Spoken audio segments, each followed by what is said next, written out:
Very good. My name is Tim. I'm an alcoholic. My date of sobriety is the 24th of July, 1993. My home group is Brick Lane Big Book Study in London, which I've been a member of since 2009. Step 4 is a big topic, and I'm going to try and cover all of it, so we'll see. Now, why is step 4 even in there? To understand that, I've got to explain briefly the first 3 steps. The first step says that by nature, I'm going to drink. And when I drink, I'm going to drink buckets and I may never stop. All of the terrible things that happened because of my drinking will not deter me.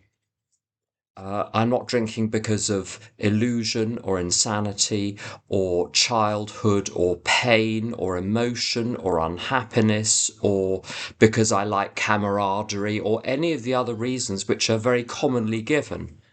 If I were to drink, it would only be because the compulsion within me has been activated and it takes over. The only thing that can stop that compulsion from turning into action is a higher power who stands between me and the drink.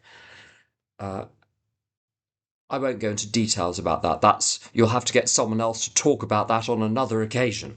So the decision in step 3 to turn my will and life over to God.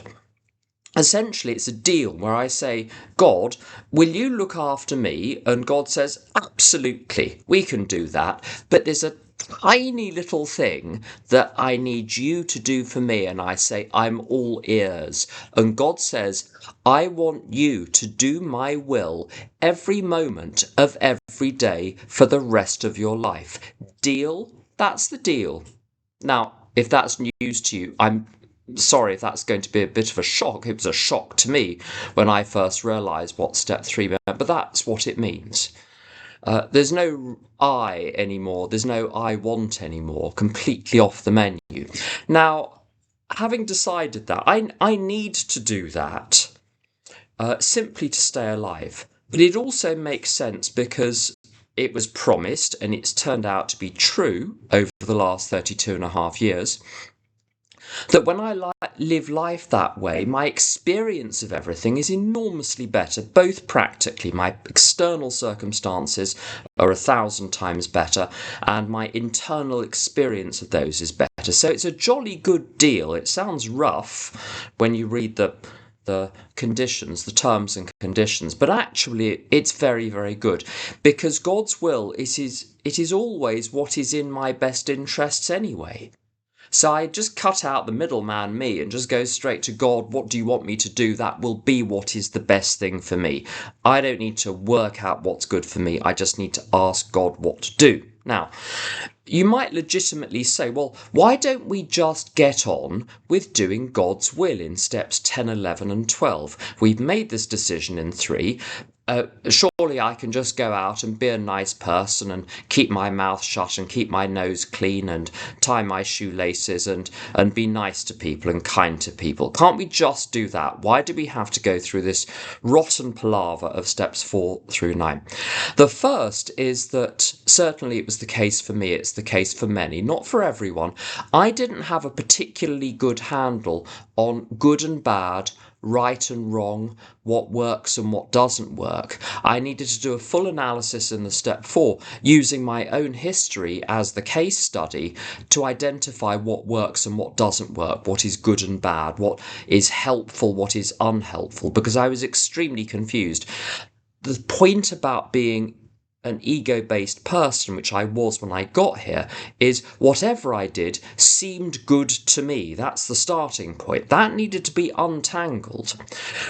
The second thing is, if you get a job working for an employer, as it were, 24 hours a day, you can't have a side hustle under your desk. When I got to AA, my life was full of ambitions and these wretched things called dreams and desires and wishes and all sorts of other less salubrious wants. And they're going to get in the way.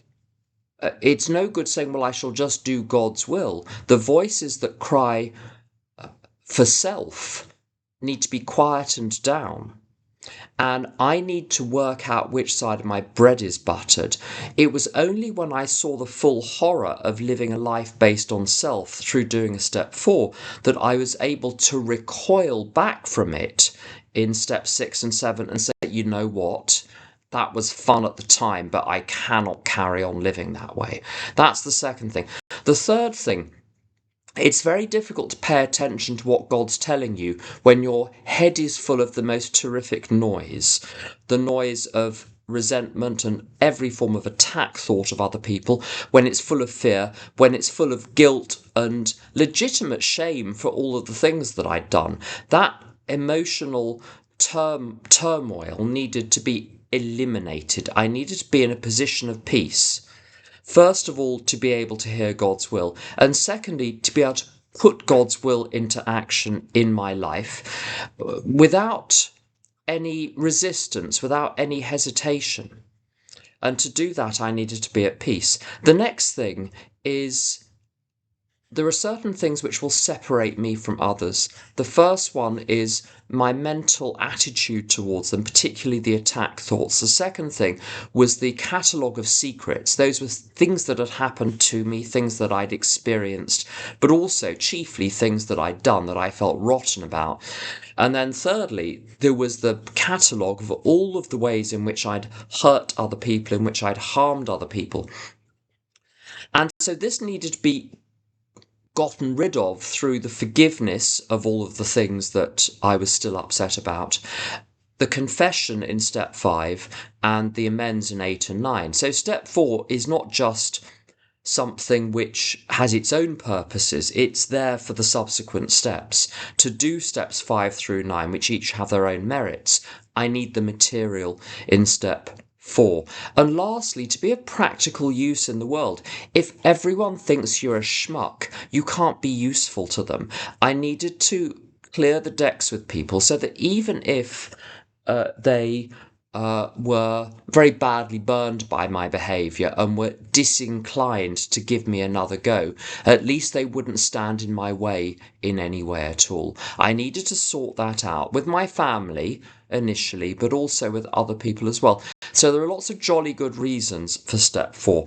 Now, step 4 in the big book, if you're new to AA, where they put the instructions is in the big book. That might seem obvious, but it wasn't obvious to me when I got sober, and a lot of people look for the instructions elsewhere. That's the only place they are.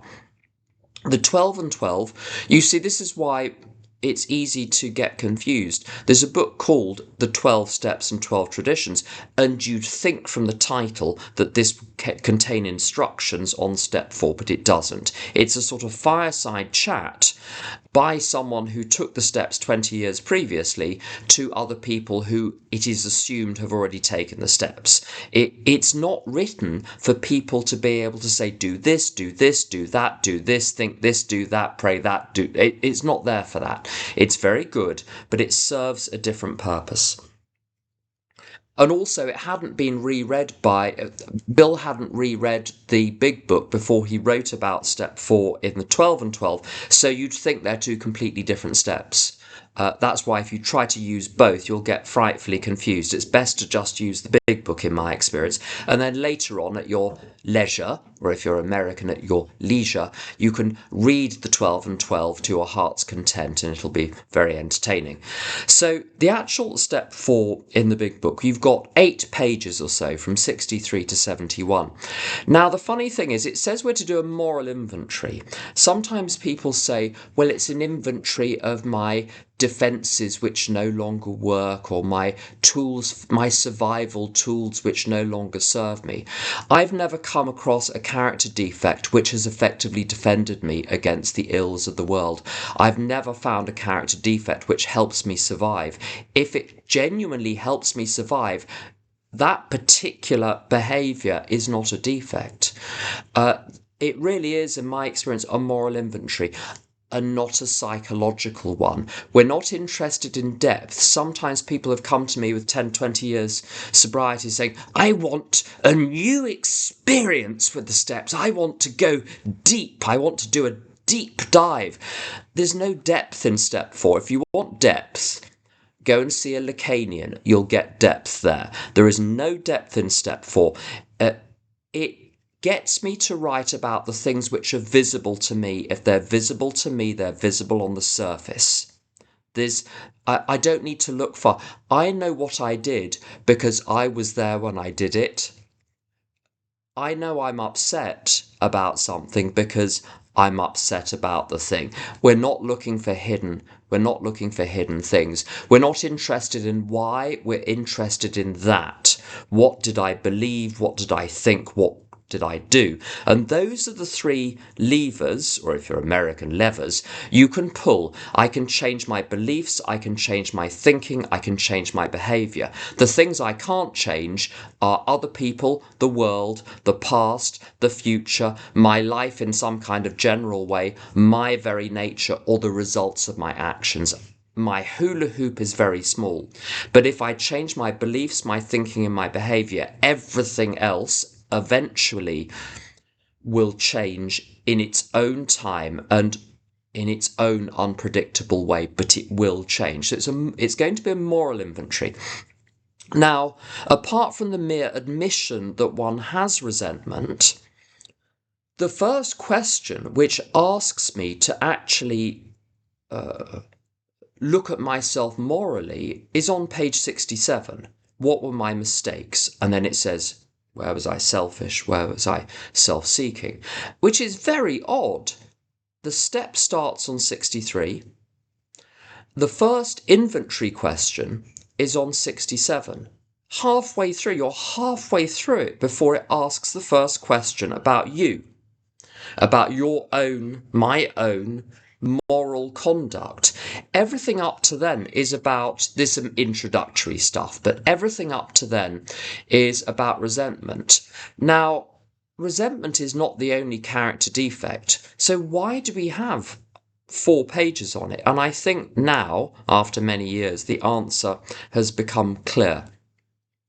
Resentment is the bodyguard that protects all of the other character defects, because in any thorny situation, if I've done things wrong, resentment says, let's not look at that. Let's look at what they've done wrong. So the purpose of grievance, the purpose of resentment, the purpose of being upset is in order to deflect my own guilt and make someone else the enemy. I'm the victim, you're the persecutor, get used to it. You owe me.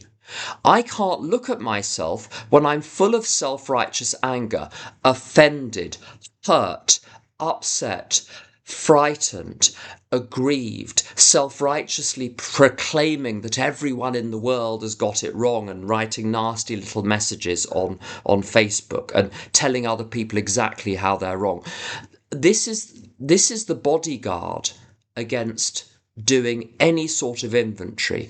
But if someone points the finger at me, I'll develop a very bad case of whataboutism and say, well, what about you? What about them? And it's rather like those films where there is a jewel heist from a museum, for instance, and the first thing you have to do before you can go and steal the jewels is turn off the alarm system. And that's what the resentment inventory is about. It is about understanding the anatomy of my upset so that I can have some hope of doing something about it. And I need to get rid of the resentment in the step 4 in order on page 67 and onwards to be able to start to ask some legitimate questions about myself. I need to get to a place of equanimity. Now, if I were to do a full workshop on step 4, it would take a lot longer, so I'm going to do the short version here. But the resentment inventory, I really don't need to list every single thing that's ever upset me. For heaven's sake, one wouldn't be able to remember everything that's ever upset one. I just need a reasonable selection in the same way that a doctor, when testing my blood, will take a small vial and fill it. He won't remove all of my blood, because once he's tested 5 millilitres of my blood, he knows what's in the rest. Once you've analysed the resentments against a dozen people, maybe 20 people, you're not finding anything new, even after person 4, person 5, person 6. It's the same old thing again and again and again and again and again. The repertoire is limited.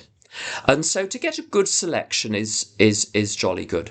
And what I discover is someone has done a bad thing, but the bad thing that they've done doesn't hurt me directly. And this was the great insight I got from doing a resentment inventory. My feeling up until that point was that I was a pincushion and the world was pins, and the world was sticking in me like pins stick in a pincushion. Now, what step 4 taught me is, yes, there is a person, first column. They did a thing, second column. 5 words will do. We don't need the whole life history, just a little snapshot. And then it doesn't say the feeling arises out of that directly. It says this affects my, and I discover that the reason why people upset me is because I have expectations, I have demands, I have stipulations, I have rules and laws and ethics and systems, and other people aren't behaving as I think they ought to behave. In other words, I have my own way. The way in which my system knows to be upset is because it looks at your behaviour, it compares that behaviour to my blueprint and says, there's a gap. And I learnt that I am never upset because of your behaviour or anyone's behaviour. I'm upset because your behaviour doesn't match my way. And that way is broken down into the so-called 7 areas of self. You aren't treating me right, so our relationship is not what it would be if you were treating me differently. Personal relations. If the relationship is intimate, it's in the area of sex relations. If you're affecting my plans financially, then it's pocketbooks. If you're cutting off some vital resource that I need for my life, it's security. If you're getting in the way of me achieving some ambition of mine, it's ambitions. If, as a result of your behaviour, I feel worse about myself, then it's self-esteem. If I think you think ill of me, and I want you to think well of me, it's pride. Now, this was terribly important information, because if you're upset, if I'm upset and it's your fault, I better get used to being upset, because nothing will ever change. If, however, I'm upset, not because of your behaviour, but because I have a blueprint for the universe, we have a solution now. Drop the blueprint for the universe and say whatever happens is God's will. Either God's perfect will, it's something that God definitely wants, or something that God is simply permitting for reasons which are unfathomable. There was a Swedish diplomat who wrote an awful lot of spiritual things, but one of the prayers he wrote was this: for everything that has been, thank you. For everything that shall be, yes. And what I was encouraged to do was to adopt a grown-up, mature attitude to things that don't go my way, and say, there it is, there we have it. This is a fact of the world. How can I constructively contribute to this situation? I've got to recognise there's this 4-stage process in getting rid of resentment at the top of page 67. Stage 1, recognise that, well, half the time no one was doing anything wrong, they just happened to be in my way, and I have to recognise that. A lot of the time it's only my speculation that people dislike me or are plotting behind my back. What was the Kenneth Williams character who said, infamy, infamy, they've all got it in for me. There's a lot of speculation there. But even where people have legitimately done something they shouldn't have done, what am I going to say? Oh, they have character defects, so I've got rid of my character defects, have I? That I can look down on other people. I have to recognise that they may have different character defects, but that is all that is going on. Big deal. Secondly, how can I be helpful? I must adopt an attitude, and this is a moral decision, not a psychological question, a moral decision to adopt an attitude of pity, patience, tolerance, and helpfulness towards the person. Patience is being able to withstand the ups and downs of life. Tolerance is leaving people be, not trying to regulate or control or manipulate others. Leave them alone. God save me from being angry because I'm the one that's in trouble, and thy will be done. And that's the same as the Swedish prayer: for everything that has been, thank you; for everything that shall be, yes. To adopt the attitude of accepting reality because it's the only painless way to go through life. Now, having applied that systematically to by issuing a general amnesty to everyone for everything, having done that, I reach a place of relative equanimity. I mean, really, in the middle of one's first step forward, one can only get most of the way towards equanimity. The last few miles of that journey are going to take years, and it takes a long time for the system to calm down and to quieten down. But at least then I'm in a position where I can do the inventory properly. And essentially, there are 8 questions. And those 8 questions, I first of all apply them to each of the troublesome relationships I've identified, but then I apply them to all of the other areas of my life as well. So food, my diet, my relationship with food, my practical handling of the administration of my life, my employment history, my handling of money, whatever areas of life I have, I apply these 8 questions to them. So the 8 questions on page 67, sometimes people call them the 4th column. Well, that presumes that you only have character defects in areas where you resent people, but that's not the case. The character defects go way beyond the resentment. We're forgetting the resentment at this point. This is a new exercise.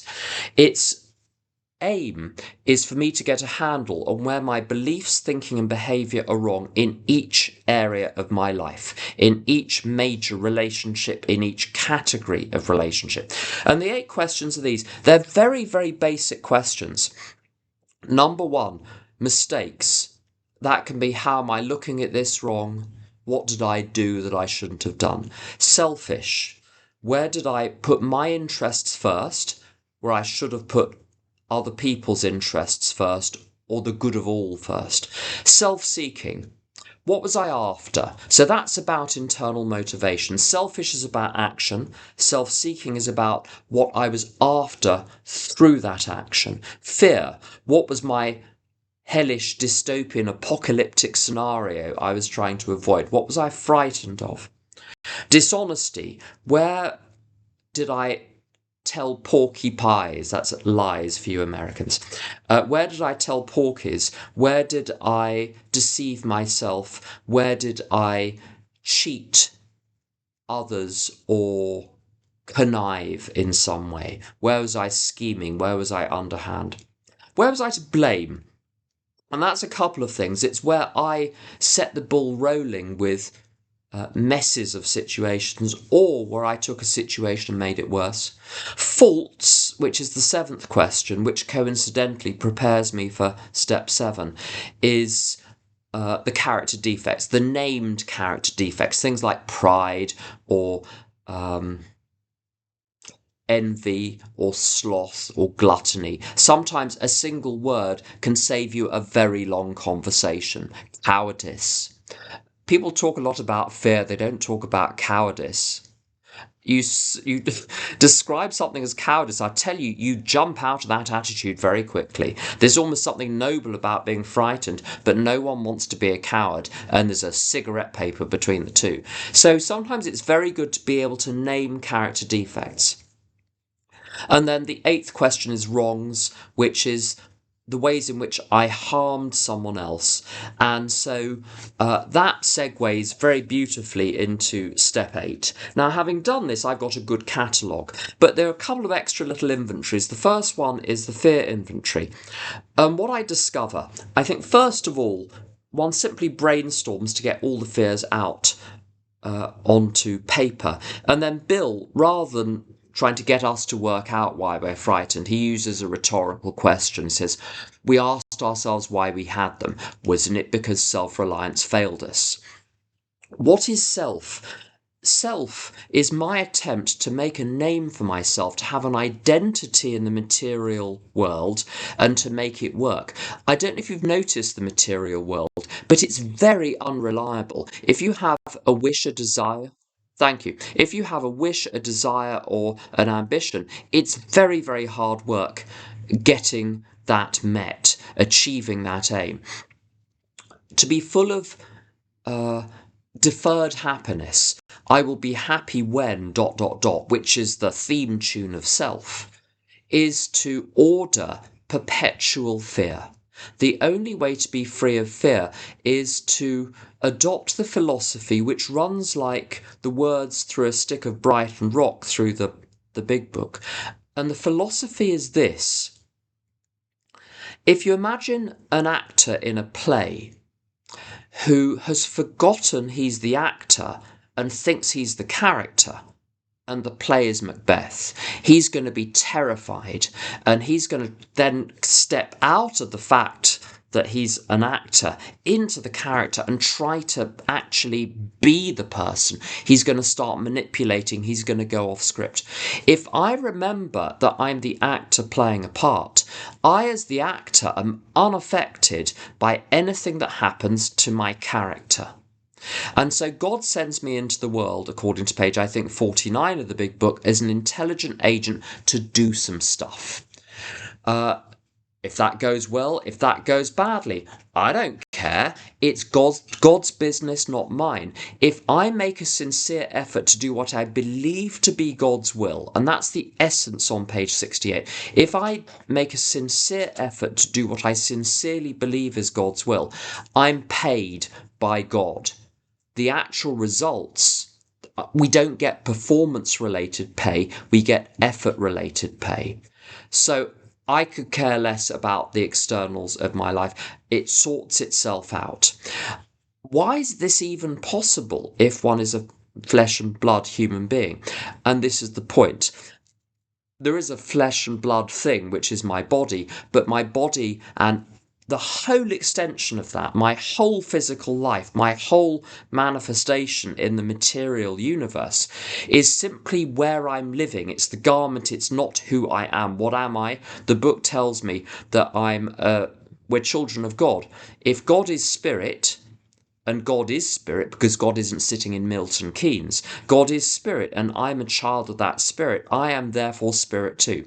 I happen to be living temporarily or occupying a physical form.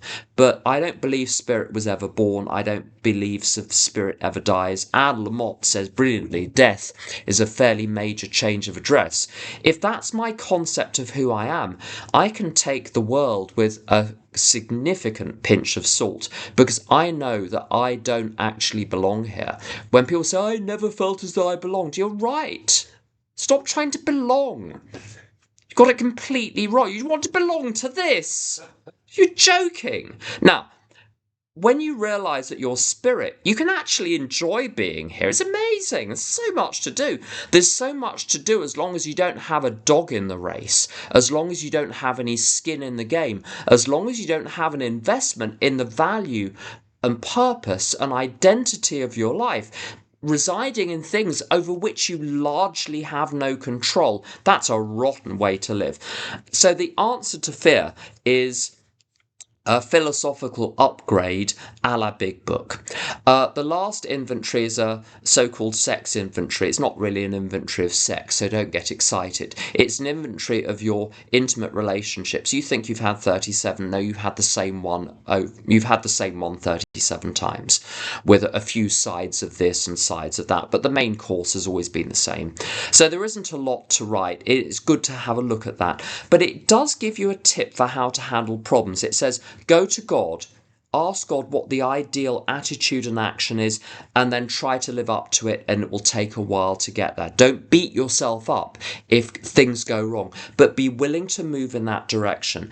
I'm under God's direction now. I don't have any problems, because when I have a problem, I give it to God and say, you have it. You give me my orders for the day.